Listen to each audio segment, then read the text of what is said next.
Selamat pagi dan salam sejahtera bagi kita semua. Hadirin sekalian, kita bertemu pagi hari ini dalam acara Cendekiawan 2.0, adu gagasan calon bupati dan calon wakil bupati Kabupaten Jember. Dengan tema mewujudkan Jember maju, menjawab tantangan dan isu terkini di Kabupaten Jember. Saya Denny Saputra, dengan bangga akan menjadi moderator dalam acara ini selama kurang lebih 3 jam ke depan. Hadirin yang kami hormati, Pilkada di Kabupaten Jember pada tahun ini akan diikuti oleh 2 pasangan calon bupati dan calon wakil bupati, yang pagi ini akan menyampaikan gagasan mereka sesuai dengan tema dan isu yang telah ditentukan, yaitu 1. Ketahanan pangan dan pertanian. 2. Infrastruktur dan konektivitas. 3. Pendidikan dan kualitas sumber daya manusia. 4. Ekonomi kreatif dan pariwisata. 5. Kesehatan. 6. Lingkungan dan tata kelola sumber daya alam. Baik hadirin yang kami muliakan, dalam acara adu gagasan calon bupati dan calon wakil bupati, saya ucapkan selamat datang kepada tamu VIP yang terhormat Dekan Fakultas Ilmu Sosial dan Ilmu Politik, Suyani Indriastuti SOS MSI PhD. Yang kami hormati Wakil Dekan Bidang Kemahasiswaan dan Alumni Dr. Edi Wahyudi SOS MM, kepada Ketua KPU atau yang mewakili, Ketua Bawaslu atau yang mewakili, tim kemenangan serta tenaga pendidik dari Fakultas Ilmu Sosial dan Ilmu Politik.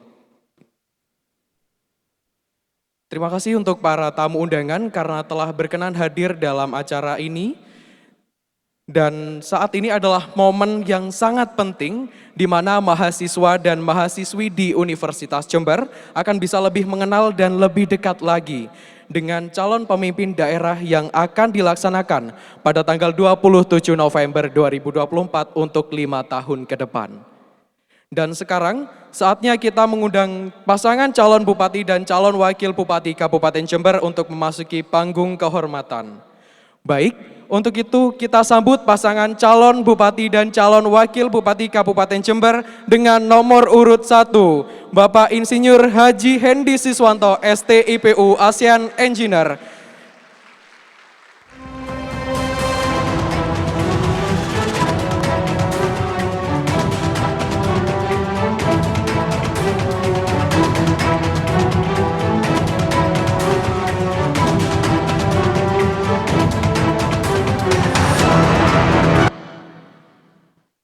Selanjutnya, pasangan calon bupati dan calon wakil bupati Kabupaten Jember dengan nomor urut 2, Muhammad Fawaid SEMSC dan Dr. Joko Susanto SHMH yang saat ini sedang berhalangan hadir.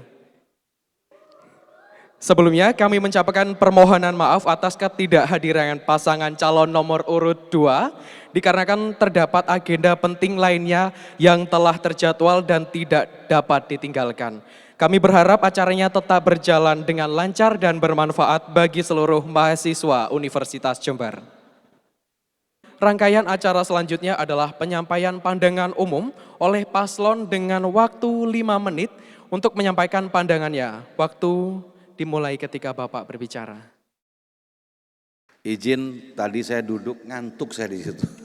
Karena gak ada kawannya gitu, harusnya ada kawannya gitu ya. Sendirian, jadi kalau ada kawannya saya nggak ngantuk, masa diizin saya berdiri aja deh. Ada mic-nya di situ, tambah ngantuk nanti gitu ya. Kalau sudah duduk di situ, saya ingat lagunya Bernadya gitu ya. Untungnya hidup harus tetap berjalan kan gitu ya. Baik, Assalamualaikum warahmatullahi wabarakatuh. Selamat pagi, salam sejahtera untuk kita semua. Bismillahirrahmanirrahim, alhamdulillahirrahmanirrahim. Bersyukur kita kepada Allah Subhanahu wa taala, alhamdulillah kita hari ini masih diberikan kesehatan, panjang umur oleh Allah Subhanahu wa taala. Semoga apa yang kita lakukan selalu dalam berkah dan lindungan Allah Subhanahu wa taala. Amin. Ya rabbal alamin. Yang terhormat Ibu Dekan kita yang luar biasa, namun sebentar lagi mau ada acara Ibu ya. Ibu Suyani Indriastuti, matur suwun undangannya Bu.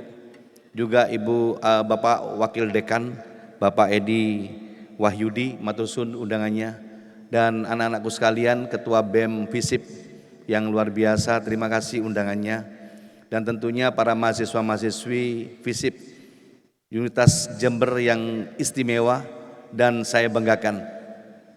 Saya hari ini bersama Ketua Tim Ses kami Mas Hanafi berdua saja, dan izin kami sampaikan bahwa Pak Gus Wirjon Wakil Bupati seyogyanya hadir beliau karena bersamaan hari ini harus ke Pasuruan, ada haulnya keluarga, jadi tidak mungkin ditinggalkan karena itu penting keluarga pesantren. Tadi dikasih waktu 5 menit, ini sudah kepotong hampir 1 menit ini ya. Tapi sendirian nggak apa-apa juga lah, masuk 2 jam nggak apa-apa juga berdiri gini ya. Iya kan, nggak apa-apa ya. Kan mau ngobrol-ngobrol gagasan ini. Judulnya aja Cendekiawan 2.0. Aduh, ngeri judulnya ini. Bisa-bisa saya nggak bisa ngejawab nanti. Begini, 2021 saat kami mendapatkan SK menjadi Bupati Jember. Tentunya saya maknai bupati itu dan wakil bupati itu adalah statusnya bupati dan wakil bupati. Tapi esensinya bupati dan wakil bupati itu adalah pelayan masyarakat Jember, adalah pembantu masyarakat Jember. Bosnya adalah rakyat Jember. Ini salah satu bagian pendidikan politik. Itu dulu ditancapkan bahwa bupati dan wakil bupati wajib melayani, bukan dilayani. Itu yang paling penting, status saja. Maka saya harus melayani 2,6 juta penduduk Jember. Begitu ditandatangani Ibu Gubernur, saat itu juga posisinya COVID-19, Delta saat itu. Dan yang kami kerjakan saat itu karena saya sebagai bupati adalah sebagai ketua Satgas COVID-19 saat itu. Apa yang terjadi di Jember? Setiap bulan ada 1.000 orang meninggal dan itu harus saya makamkan selama 1,5 tahun. Setiap bulan, nggak ada kerjaan lain selain makamkan orang selama 1,5 tahun. Nah ini yang luar biasa. Apa yang saya maksudkan ini? Kenapa saya harus tarik dari awal? Kita harus tahu dulu before-nya, sebelumnya itu bagaimana, dan after hari ini kita sudah seperti apa hari ini. Saat itu teman-teman sekalian, adik-adik mahasiswa yang saya banggakan, kita di situ posisi Jember, ekonomi kita minus 2,98. Artinya kalau minus 2,98 ini daya beli kita nggak ada sama sekali. Dan cenderung berisiko tinggi terhadap aspek sosial keamanan begitu. Kalau sampai minusnya 4, nggak ada bisa beli, jualan apapun nggak ada yang beli, begitu. Duit tidak berputar di situ. Dan alhamdulillah sampai kami pimpin selama 3,5 tahun sampai hari ini, ekonomi kita sudah melejit sampai 4,5 lebih, 4,5 sekian, 59 kalau nggak salah. Luar biasa. Dan ini keluar dari krisis pada saat itu. Kami mendapatkan SK saat itu krisis posisinya, krisis tentang ekonomi kita, karena tidak ada satupun industri di Jember atau di Indonesia ataupun di dunia yang berhasil, maupun pabrik usaha apapun pada saat COVID. Teori ekonominya jatuh semua, teori ekonominya. Hampir 90% teori ekonomi tidak berlaku pada saat COVID karena tidak ada perjumpaan pada saat itu. Ketemu offline gitu nggak bisa.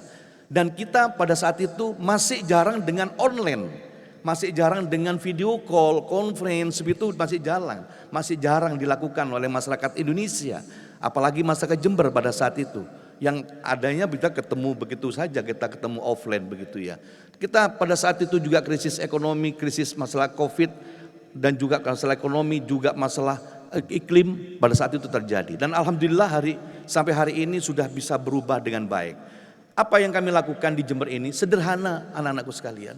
Tidak terlalu pakai ilmu-ilmuan begitu, sederhana. Kami hanya mengkolaborasi apa yang ada di Jember, potensi yang ada di Jember, itu saja.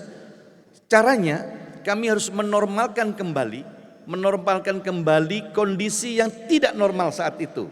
Karena posisinya minus 9,6% pada saat itu ekonomi kita, dan kami harus normalkan kembali, bukan masalah ekonominya saja, tapi juga di bidang-bidang lain seperti infrastruktur, terus masuk birokrasi, kami normalkan kembali. Karena saat itu kalau kita ngomong birokrasi di Jember itu, di Pemkab ini karyawannya hampir 30.000 karyawan Pemkab itu. Pejabatnya di Pemkab itu harusnya 1.000 lebih, yang ada cuma 400 saat itu, 400 orang, sehingga satu orang jabatannya sampai 3. Bagaimana birokrasi bisa jalan saat itu? Itu before itu waktu itu. Dan kami terus melakukan speed up pada saat itu untuk mengisi jabatan-jabatan itu. Dan alhamdulillah sampai sehari ini kelar. Dan apa yang terjadi hari ini, seluruh infrastruktur kami benahi semua. Jalan kita benahi, PJU kita pasang, kebutuhan masyarakat tentang kesehatan kita berikan. Itu kebutuhan-kebutuhan dasar. Guru-guru, sekolah semua kita perbaiki. Tapi selesai belum sampai sekarang, masih ada yang belum selesai. Maka dari itu izin kami harus nambah 1 kali lagi ke depan. Kenapa harus nambah 1 kali lagi? Karena kami merintah Jember tidak 5 tahun, hanya 3,5 tahun saja. Dan itu dipotong oleh Covid. Hari ini di Covid saat itu dan kami kerja 2 tahun. Hari ini saya ada di FISIP, diundang untuk menyampaikan gagasan dalam perspektif judul yang sangat besar cendekiawan 2.0 tentunya untuk bagaimana rencana ke depan dan bagaimana menjawab tantangan saat ini. Ini adalah bagian masukan yang luar biasa. Untuk itu saya ucapkan terima kasih kepada adik sekalian. Nanti kita ngobrol bersama-sama di sini di forum yang baik ini. Tentunya apa yang kita rencanakan ke depan bisa kami sampaikan setelah ini. Mungkin itu saja. Terima kasih. Assalamualaikum warahmatullahi wabarakatuh. Pada sesi ini, calon mendapatkan kesempatan menjawab pertanyaan yang sudah disusun sesuai dengan ketentuan isu. Bisa dilihat masih tersegel dengan rapi. Ekonomi, kreatif, dan pariwisata. Mohon disimak dengan seksama Bapak karena pertanyaan tidak saya ulang. Pariwisata di Jember sangat erat dengan kearifan lokal. Dari acara JFC hingga kampung tembakau. Bagaimana Anda berencana mendorong industri kreatif yang berbasis kearifan lokal sehingga dapat bersaing di pasar internasional dengan tetap menghormati dan menjunjung nilai-nilai lokal di Jember. Waktu 3 menit dimulai ketika Bapak berbicara. Cek. Terima kasih. Tentunya saya di Jember ini salah satu ngomong kearifan lokal ini adalah ranah saya sangat suka dengan kearifan lokal. Saya sangat cinta dengan UMKM di Jember. Kenapa sangat cinta dengan UMKM Jember? UMKM Jember ini terbanyak se-Jawa Timur. Kita punya UMKM di Jember ini ada 400.000 lebih. Yang aktif itu ada 125.000, kurang lebih segitu UMKM di Jember ini. Maka itu potensi yang luar biasa. JFC salah satunya itu kami lakukan, kami kendalikan saat itu JFC. 3 kali kami mengadakan JFC, itu adalah kegiatan, betul-betul kegiatan kekuatan ekonomi Jember. Kegiatan kolaborasi yang sangat holistik sekali di kegiatan JFC itu. Maka ekonomi kita bangkit, salah satunya adalah peran JFC. Kemarin yang terakhir, 2024 JFC, selama 3 hari, UMKM kita omsetnya, UMKM terbanyak kita sudah dapat rekor muri, dan kita bisa mengumpulkan duit 3,8 miliar. Itu jualan UMKM saja. Dan itu adik-adik tahu ya, transaksi di UMKM itu bukan harga 100 ribuan, harga 2.000 rupiah sampai ke harga 25.000 paling mahal. Kalau kita average rata-rata harganya sekitar 12.500-an. Bayangkan 3,8 miliar, berapa orang yang belanja itu?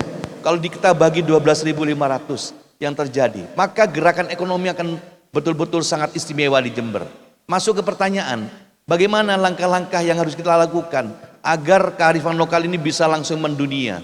Saat ini sudah kita lakukan teman-teman sekalian. Kami bekerja sama dengan Bank Indonesia. Kami bekerja sama dengan teman-teman pengerah tenaga kerja yang ada kerja di luar negeri. Maka kami ada connect hubungan antara Jember dengan teman-teman yang kerja di luar negeri. Seperti namanya Anggi. Anggi ini pekerja yang ada di Jepang.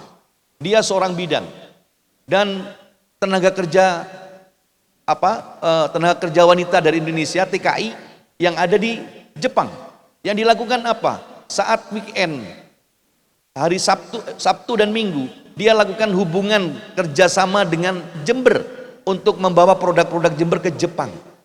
Dan di Jember membawa produk-produk Jepang dibawa ke Jember. Seperti apa? Barang-barang yang branded yang dari Jepang, harganya murah di situ. Dan itu dilakukan. Ini dahsyat. Ini salah satu contoh kecil. Ini kalau kita ngomong personal. Tapi kalau kita ngomong corporate, itu adalah dari perbankan. Bank Indonesia sudah salah satunya di seluruh dunia. Di seluruh dunia ada beberapa puluh Bank Indonesia yang membawa produk-produk kita keluar. Bagaimana tentang SDM sekarang? SDM ekonomi kreatif kita di Kabupaten Jember ini. Kami melakukan pelatihan-pelatihan di teman-teman UMKM di Jember, peningkatan pelatihan, peningkatan skill dan membantu peralatan-peralatan juga pembiayaan.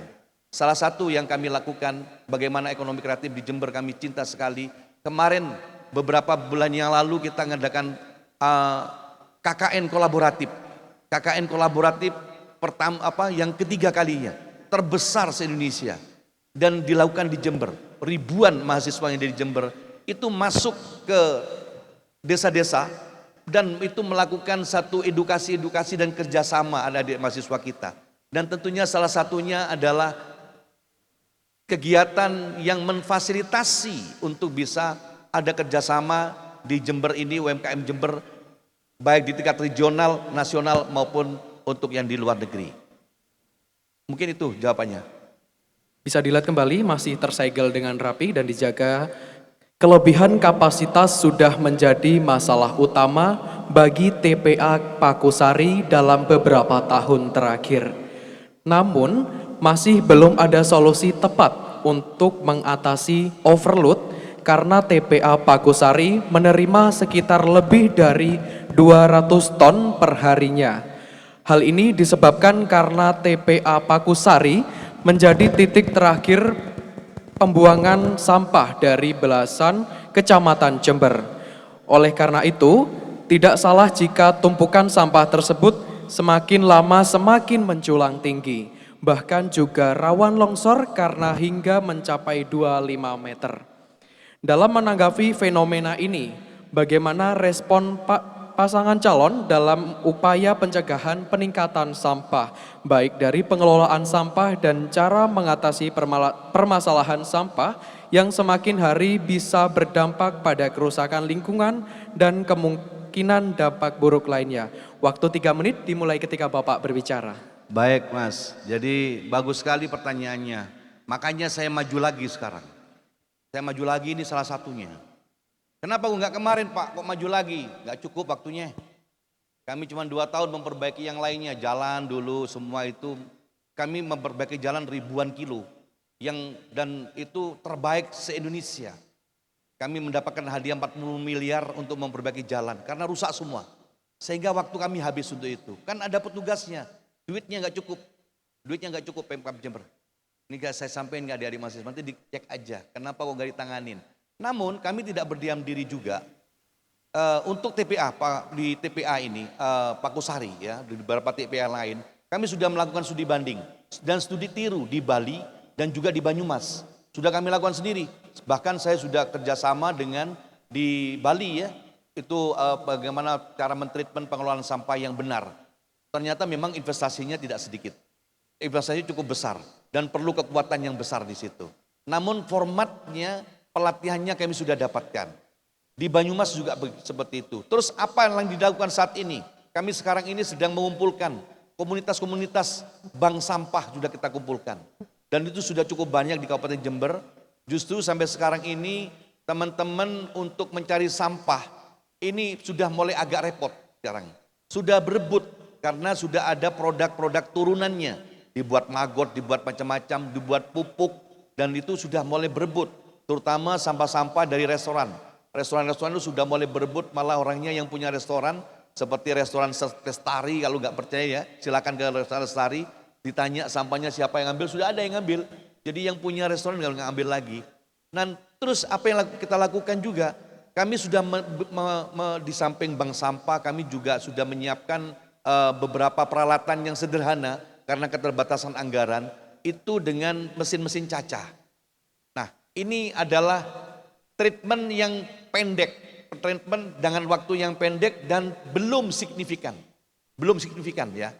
Jangan dianggap seperti di Bali. Di Bali itu sudah sangat istimewa.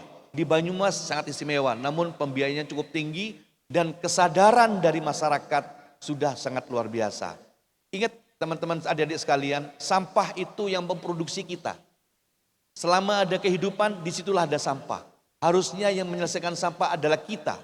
Siapa? Kita semua. Pemerintah adalah menyiapkan saja stimulannya, tapi esensinya dari kita sendiri untuk menyelesaikan sampah itu. Bagaimana ke depan teman-teman sekalian, kami sudah menyiapkan program yang memang program yang akan berkelanjutan antara pemerintah dan masyarakat. Kami sudah menyiapkan peralatan-peralatan, kami sudah ada anggaran-anggaran yang kami siapkan untuk di program periode berikutnya, tentunya itu menjadi tanggung jawab kami untuk mengelola sampah itu. Karena sampah di TPA Pakusari itu sampah tidak bisa langsung dikelola untuk produk turunannya, kecuali hanya produk-produk tertentu. Begitu, karena itu sudah cukup lama, sudah puluhan tahun di sana, sehingga perlu treatment khusus dan juga perlu peralatan-peralatan khusus. Mungkin seperti itu. Dipastikan masih tersegel dengan rapi dan dijaga kerahasiaannya. Kabupaten Jember sedang melanjutkan pembangunan jalan menuju kawasan wisata Bande Alit untuk mendukung sektor pariwisata dan perekonomian. Bagaimana Anda memastikan proyek ini tidak hanya selesai tepat waktu, tetapi juga berkelanjutan dalam perawatannya agar mendukung akses yang nyaman bagi masyarakat lokal dan wisatawan. Waktu 3 menit dimulai ketika Bapak berbicara. Jadi kawan-kawan sekalian, kalau bisa habis selesai acara ini kita ke Bande Alit aja sama-sama ya. Kayaknya ini menarik ini. Ini menarik. Bande Alit ini sebenarnya pintu masuk pertama, akan saya rubah ya stylenya Jember, dari Bande Alit untuk Kabupaten Jember, dari Bande Alit untuk Jawa Timur, dan dari Bande Alit untuk Indonesia. Karena dari Bande Alit ini satu-satunya. Bande Alit ini, pembangunan ini kami rintis mulai tahun 2022 Bu Dekan. 2022 kami ngerintis ini. Itu lahannya bukan milik kita, bukan milik Pemkab. Makanya sulit, lama. Kami di sana punya kepentingan, di Bande Alit itu, Marubetiri itu ada warga Jember. Ada sekitar 450 sampai 500 kakak di sana itu, yang mulai zaman dulu sampai kemarin, itu belum pernah menikmati jalan bagus. Batu-batuan semua. Karena memang agak terlalu solir di pinggir pantai. Maka kami yakinkan ke mereka, merupakan janji kami, pokoknya ibu bapak harus menikmati jalan bagus seperti saya menikmati jalan di rumah saya di Jalan Sultan Agung, mulai saya lahir sampai hari ini jalannya bagus terus. Apa bedanya orang Bande Alit dengan orang Jalan Sultan Agung? Saya begitu. Kita sama-sama orang Jember, harus sama-sama menikmati hasil pembangunan. Mereka belum merdeka benar, belum menikmati hasil pembangunan. Kami rintis sampai ke Jakarta. Karena kenapa dirintis sampai Jakarta? Jalannya itu milik Taman Nasional Meru Betiri, milik Dinas Kementerian Kesehatan, LH Kesehatan, Kehutanan, LH Kehutanan, milik Kehutanan. Jadi kami urus sampai ke Jakarta, lama sekali. Dan keluar tuh baru tahun kemarin 2023 akhir. 2023 akhir. Masya Allah itu.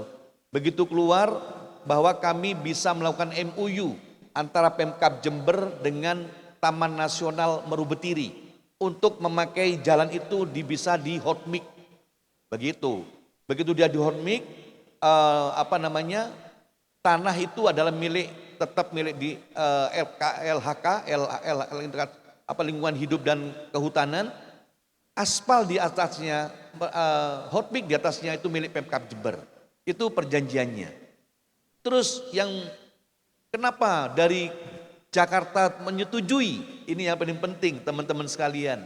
Saya sampaikan kepada kawan-kawan dari kehutanan bahwa hutan ini jangan hanya dijaga oleh Dinas Kehutanan saja. Yang menjaga hutan ini adalah kita. Ini adalah paru-paru dunia di hutan yang kita miliki. Gitu. Kita gratis kita nyedot udara sekarang karena salah satunya hutan di Meru Betiri ini. Maka saya sampaikan, Bapak berikan kami kesempatan untuk menjaga warga kami, jaga hutan ini. Jangan berpikir nanti orang Jember begitu jalannya bagus banyak pencurian kayu. Justru terbalik. Kalau jalannya tidak bagus, orang nyari ekonomi tidak ada, sulit. Yang dicuri kayu di depannya. Karena memang tidak ada lagi lahan. Apa mau kerja apa? Seperti itu Bapak. Akhirnya disetujui teman-teman sekalian. Nah, bagaimana konsep ke depannya? Kami sudah membuat satu MOU bahwa hutan harus kita jaga bersama-sama. Hutan adalah tempat untuk edukasi. Saya mungkin adik-adik juga mungkin perlu ada mungkin satu dua yang tidak memahami mungkin kali ya. Kalau kita masuk Meru Betiri, di situ ada pohon gede sekali, tinggi sekali. Di sini juga banyak di sini. Terus juga ada pohon yang pendek, ada yang tanggung. Terus ada pohon yang dihinggapi burung, karena di situ burungnya bagus-bagus, top banget, burung hutan ya. Ada yang pohon tidak dihinggapi burung. Kenapa itu terjadi? Mohon maaf Bapak, waktu sudah habis. Habis ya. Saya ingin cerita panjang lagi ini. Baik hadirin, kita akan memasuki segmen selanjutnya. Untuk itu tetap pastikan bersama kami dalam adu gagasan calon bupati dan calon wakil bupati Kabupaten Jember tahun 2024.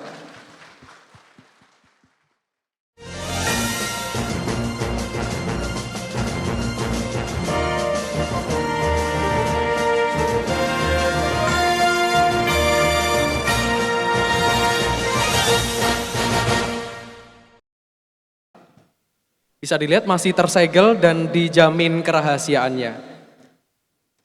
Dari hasil kegiatan bulan timbang untuk data stunting, Jember sudah menurun dari 7,37% pada tahun 2022 menjadi 6,35% pada tahun 2023. Akan tetapi, dari hasil survei menyatakan bahwa Jember masih termasuk daerah stunting tertinggi di Jawa Timur dengan nilai sebesar 34,9%. Dalam menanggapi fenomena ini, bagaimana cara masing-masing paslon untuk mengatasi masalah stunting di daerah Jember dalam upaya mengurangi angka stunting secara signifikan dengan target 14% dalam cakupan Provinsi Jawa Timur. Masih dengan waktu yang sama, 3 menit dimulai ketika Bapak berbicara. Jadi adik-adik sekalian, ini ada pendekatan dua survei. Survei yang dilakukan oleh pusat, namanya SKI, Survei Kesehatan Indonesia. Itu tadi hasilnya 34, tapi sudah menurun 5% menurut survei itu juga. Yang dari pusat, dari kementerian. Turun 5% jadi 29, sekian 4 gitu kalau nggak salah Jember. Dan kami sendiri juga melakukan juga bulan timbang kita, seluruh anak-anak bayi kita se-Kabupaten Jember, tidak ada satupun, capaiannya sudah sampai 99%. Semua yang kita timbang, posisinya kita 6,5% angka stunting kita. Dan kita sudah ada alat timbang kita, sudah artropometri kita sudah ada, alat kita timbang kita, sudah kita lakukan dengan sesuai, itu 6,5. Jadi deviasi antara yang disurvei dari pusat dan yang disurvei oleh Jember sendiri, itu sangat beda jauh. Maka dari itu kami oke lah. Katakan posisi kita bukan kita yang tertinggi jumlahnya. Karena begini, kita tidak bisa head to head diadu dengan kabupaten yang lain. Kabupaten Jember ini penduduknya gede. Jumlah penduduk Jember ini 2,6 juta teman-teman sekalian. Yang lain ini kita nomor 3 terbesar Jawa Timur ya. Jawa Timur, jadi kalau menurut angka kita memang banyak posisinya. Tapi persentase kita sudah turun banyak. Makanya kalau kita memakai survei yang di atas sana, dan ini menjadi polemik di seluruh Indonesia. Dari survei yang SKI dan dari kementerian dan survei yang dilakukan oleh pemerintah kabupaten se-Indonesia menjadi ada satu deviasi yang cukup tinggi. Terus apa yang kita lakukan? Kita survei, silakan tetap jalan survei saja. Tapi treatment di lapangan tetap kita lakukan. Apapun yang kenyataannya stunting ini bukan angka sebenarnya yang mau kita kejar, tapi kondisi yang sebenarnya Kabupaten Jember ini seperti apa. Maka kami sebenarnya yang menjawab ini biasanya Pak Wabub ya. Pak Wabub ini bagiannya beliau. Dan ini sudah kita lakukan untuk asupan-asupan gizi, kader-kader posyandu. Kita sekarang ada namanya ILP, Integritas Layanan ILP, Integritas Layanan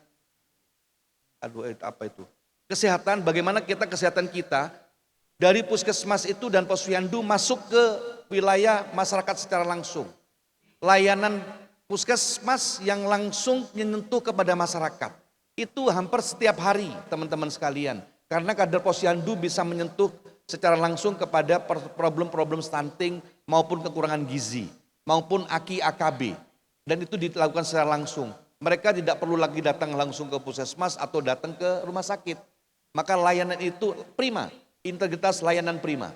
Itu yang dilakukan oleh Dinas Kesehatan Kabupaten Jember punya 50 puskesmas. Saat ini yang sudah melakukan ILP kami kurang lebih ada 19 puskesmas. Ya, layanan ILP tadi, integritas layanan prima itu melayani seperti dokter pribadi, seperti home care, seperti home care pelayanannya. Ini keren Jember ini. Nanti periode berikutnya kami akan selesaikan 50 puskesmas sudah ada wajib ada ILP-nya. Sehingga kalau sudah ada ILP-nya, yang namanya stunting hari ini pun juga bisa kami temukan di situ. Karena ILP itu door to door ketemunya setiap hari. Dan ini yang keren di Jember. Maka dari itu tentunya program yang ILP ini salah satunya adalah program yang sangat intens di mana kami akan melayani secara seperti home care, pelayanan kesehatan langsung door to door kepada masyarakat Jember. Sehingga stunting insya Allah kita menuju 5 tahun ke depan zero stunting akan kita mulai dari Kabupaten Jember. Masih terdapat waktu, apakah? Baik, terima kasih. Disilakan kembali untuk perwakilan BEM mengambil undian. Bisa disaksikan masih tersegel dan dijamin kerahasiaannya. Jember diakui sebagai lumbung pangan dengan produksi yang cukup untuk memasok kebutuhan di wilayah Jawa Timur. Namun, ketahanan pangan jangka panjang memerlukan keberlanjutan. Apa langkah konkret yang akan Bapak ambil untuk menjaga produktivitas pangan sambil melestarikan lingkungan dan meningkatkan kesejahteraan petani? Waktu 3 menit dimulai ketika Bapak berbicara. Di awal tadi saya waktu di Mukaddimah tadi di awal, kami sekarang kemarin di periode pertama kami melakukan normalisasi Kabupaten Jember di seluruh bidang. Saat ini sekarang sudah bidang-bidang itu sudah clear. Tinggal take off saja kalau kita ibaratkan pesawat terbang. Maka salah satu ketahanan pangan ini yang berkelanjutan. Petani kita masih saat ini itu yang namanya petani padi katakan. Yang dijual itu gabah. Ini yang kami masih belum sepakat. Kalau petani yang jual padi, apa beras, bukan jual gabah. Kalau dijual gabah maka tidak ada added value-nya di situ. Maka di sini kami sudah menekankan nanti petani wajib menjual beras. Setelah itu petani yang dijual beras bukan karungan, tapi saksakan lebih kecil, pakai plastik. Setelah itu kita tekan lagi produk turunannya. Bukan hanya beras saja, tapi produknya beras dibuat apa. Itu harus kita lakukan. Teman-teman sekalian, saya sudah melihat sendiri di Kabupaten Jember ini. Saya jalan ke pertanian kita. Banyak petani-petani kita yang masih langsung dijual di tempat di situ. Sehingga bagaimana bisa mempertahankan harga yang bagus. Nah ini menjadi problem kita, namun kami sudah bagaimana tahu solusinya seperti untuk ke depan nanti. Bagaimana untuk menjaga keamanan produktivitas lingkungan di Jember ini. Kami sudah mengunci Jember ini 86.000 hektar. Lahan di Jember ini sudah kami kunci untuk lahan pertanian dan itu sudah ditandatangan oleh Kementerian Pertanian di Jakarta dan ini kita punya sertifikatnya. Maka Jember wajib ke depan nanti adalah kabupaten yang berbasis pertanian. Ini komitmennya. Siapapun nanti, ke depan nanti, Jember wajib pertanian. Karena ketahanan pangan ini wajib. Teman-teman sekalian, dunia sedang seperti ini. Masalah global kayak seperti ini. Biarkan mereka seperti itu, tapi Indonesia, apalagi Jember, kita siapkan ketahanan pangannya saja. Karena perut kita isinya adalah ketahanan pangan yang hidupnya asalnya dari bumi ini. Maka ketahanan pangan menjadi penting. Terus langkah berikutnya bagaimana agar kekuatan Jember ini, lumbung pangan ini bertahan. Maka ke depan nanti teman-teman sekalian, saya sudah menyiapkan regulasi. Untuk seluruh ASN, masyarakat Jember harus memakai produk di dalam Kabupaten Jember sendiri. Seperti produk beras, semuanya komoditas kita harus dipakai oleh orang-orang Jember sendiri. Yang dimana saat ini masyarakat Jember masih sedikit memakai produk-produk kita. Produk-produk kita keluar di sana. Tapi produk orang kita termasuk kami kadang-kadang memakai beras luar. Bukan produknya Jember. Produknya Jember sendiri sudah keluar. Maka dari itu teman-teman sekalian, bagaimana komoditas kita bisa maju, harga bisa bertahan kalau kita sendiri tidak bisa menghargai hasil yang kita buat sendiri. Untuk itu ke depan tentunya ada satu instruksi kita nanti harus memakai produk-produk lokal kita. Baik, Bapak masih terdapat sisa waktu apakah dapat dicukupkan? Baik. Bisa dipastikan masih tersegel dengan rapi dan dijamin kerahasiaannya. Mengingat pentingnya sumber daya manusia unggul untuk menyongsong Indonesia Emas 2045. Pertanyaannya, langkah strategis apa yang akan Bapak lakukan untuk memastikan generasi muda di Jember siap bersaing secara global? Masih dengan yang sama, waktu 3 menit dimulai ketika Bapak berbicara. Jadi begini teman-teman sekalian, kami sudah punya program kemarin. Salah satunya KKN kolaboratif. Itu adalah salah satu ide kami bersama-sama Prof. Yuli, LP2S-nya, LP2M-nya UNED. Dan tentunya itu adalah kekuatan. Begitu kita ada KKN yang begitu besar, tentunya ini menjadi kesempatan untuk biasa mengeksplor semua kekuatannya di Jember. Pertanyaan tadi, untuk bagaimana menyongsong emas Indonesia emas nanti ke depan. Teman-teman adik mahasiswa, untuk pendidikan di Jember, saya sudah memulai juga salah satunya nanti dimulai seperti Meru Betiri. Meru Betiri ini, kami juga seluruh pendidikan yang di bawah tanggung jawab kami sendiri, Pemkab Jember, STK, SD, SMP itu tanggung jawab saya. Nanti akan kami bawa anak-anak itu untuk belajar, kami bawa ke Meru Betiri. Untuk belajar tentang lingkungan, tentang hutan. Hutan ini untuk apa? Pohon-pohon yang tinggi-tinggi untuk apa? Ada yang tinggi, ada yang pendek. Kenapa ranting jatuh itu tidak boleh dibakar? Harus ditaruh di samping pohonnya. Di dahannya, di samping pohon, di akar di bawahnya. Kenapa daun-daun dipinggirkan? Itu adalah pertanyaan-pertanyaan yang konkret dan itu wajib dijawab dengan baik. Harus diketahui dengan baik, dengan mulai TK, SD, SMP. Terus, kenapa harus pendidikan seperti itu? Mereka harus mengetahui cinta terhadap alamnya ini. Cinta harus dimulai dari sana. Tidak bisa Indonesia emas itu ujuk-ujuk, tiba-tiba ya pakai instan dengan gaya style digital, tiba-tiba Anda langsung menghajar ke atas. Tidak bisa, adik-adik sekalian. Anda harus merangkak dari bawah. Seperti saya contohkan di Meru Betiri nanti. Mereka semua, anak-anak semua harus tahu. Anak mulai TK, SD, apa gunanya hutan ini. Kenapa pohon ranting ini harus dipinggirkan. Kenapa ada burung makan yang pohon yang tinggi, kenapa yang rindang tidak dipakan. Untuk apa? Itu harus ada peranan edukasi-edukasi seperti itu. Dimulai seperti itu. Untuk adik-adik mahasiswa, ini kalau katakan saya untuk adik-adik mahasiswa, saat ini kita ini wajib fokus terhadap apa yang kita passion yang kita miliki. Anda mempunyai passion apa?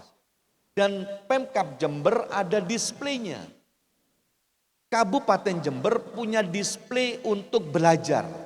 Tadi Ibu Dekan menyampaikan sekilas pada saat di luar sana, beliau menyampaikan teman-teman dari FISIP sudah banyak yang membantu magang yang di Bapeda. Bapeda bermacam-macam banyak varian problem tentang masalah Jember. Problem hari ini, yang kemarin, hari ini, dan yang rencana yang akan datang. Itu ada di Bapeda. Nanti turunannya Bapeda, mana yang perlu ditreatment langsung di lapangan. Bisa langsung ke desa-desa. Nah, saya berharap ke depan. Saya ingin ke depan nanti, kalau kami diberikan kesempatan untuk memimpin Jember lagi. Saya akan saya menginstruksikan ke seluruh perguruan tinggi. Seluruh sekolahan ini untuk memakai fasilitas yang kita miliki. Untuk apa? Untuk belajar, untuk magang. Pemkab Jember mempunyai semua yang Anda butuhkan. Contoh, Bapeda, kita ada kegiatan seluruh kegiatan yang Anda harapkan ada di Bapeda. Katakan Anda ingin koperasi, kita punya dinas koperasi. Ingin UMKM, ingin kegiatan digital, kita ada Kominfo. Belajarlah di sana, magang bukan hanya sekedar magang 3 bulan selesai. Kami akan mengusulkan izin Bu Dekan, kami akan mengusulkan magang itu mulai pertama kuliah sampai lulus. Begitu keluar nanti displaynya ini, kantor ini, Anda tidak bisa belajar di luar sana lagi, ngapain? Biayanya mahal Pak. Anda masuk aja di kantor-kantor, di perbankan, di situ. Mengikuti belajar secara praktis. Best practice kita itu tidak ada. Saya 3,5 tahun mimpin Jember ini, saya ngelihat adik-adik kita, mohon maaf ya, mohon maaf. Ini masih belum siap untuk bertarung di luar. Ya, 2023 saya ngadakan job fair di Gedung Serbaguna. Job fair itu ada 58 perusahaan besar. Membutuhkan 4.500 tenaga kerja. Yang daftar ribuan, yang diterima tidak sampai 1.000 orang. Ternyata Kalau kita ngelihat ijazahnya, kelulusannya, keren semua. Nilainya A, B, KB, kumlot semua. Begitu dikasih pekerjaan secara langsung, tidak bisa melakukan apa-apa. Dan tidak tahan banting. Begitu dapat kerjaan 3 bulan berhenti. Dan bagaimana kekuatan daya tubuhnya ini, kekuatan mentalnya ini, moral mentalnya ini. Nah ini yang perlu dilakukan. Maka saya mengusulkan ini, masih ke depan nanti, dan kami akan lakukan itu untuk mahasiswa anak SMA itu silakan masuk ke semua instansi-instansi yang ada untuk belajar di sana. Justru saya tadi sampaikan kepada Bu Dekan, 30% belajar kuliah di kampus, 70%-nya itu di luar sana. Sehingga nanti best practice-nya, life skill-nya itu beneran. Bukan life skill belajar menghafal untuk mendapatkan nilai A saja. Tapi bagaimana Anda bisa siap untuk bertarung di luar sana. Mohon maaf Bapak, waktu sudah habis. Selanjutnya kita akan memasuki segmen selanjutnya, di mana setiap audiens akan memberikan pertanyaan dengan isu maksimal 2 pertanyaan. Jadi dapat disiapkan terlebih dahulu pertanyaan disusun mulai sekarang karena habis ini akan ada break 4 menit. Dan untuk itu pastikan tetap bersama kami dalam adu gagasan calon bupati dan calon wakil bupati Kabupaten Jember tahun 2024.